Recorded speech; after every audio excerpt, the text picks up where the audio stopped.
today.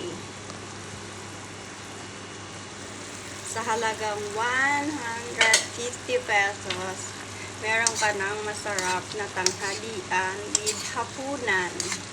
150 lang yan guys, kasi yung itlog is 20 pesos, 4 na piraso na yan. Tapos yung manok is 100 plus sibuyas, bawang, and magic sarap. So, totally 150.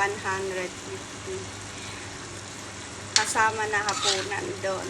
So, sa Pilipinas, kailangan mo lang talaga ang diskarte sa buhay para lang magkasya yung iyong pera. Hindi naman porket mahirap ka, hindi ka na pwedeng kumain ng masarap at masustansyang pagkain. So, syempre, una sa lahat, kailangan natin matutong mag-budget. Kailangan marunong mag-budget. Yun ang una.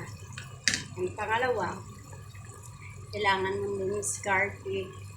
Ibig sabihin, kailangan mong mambarat sa palengke para makabili ng murang bilihin.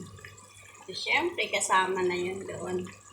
Yun ang una-una kong ginawa para yung aking 150 pesos ay makapagluto ako ng masarap na balon-balunan with eggs.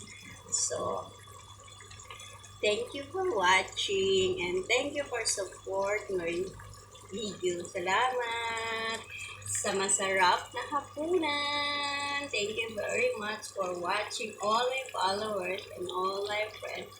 Thank you very much.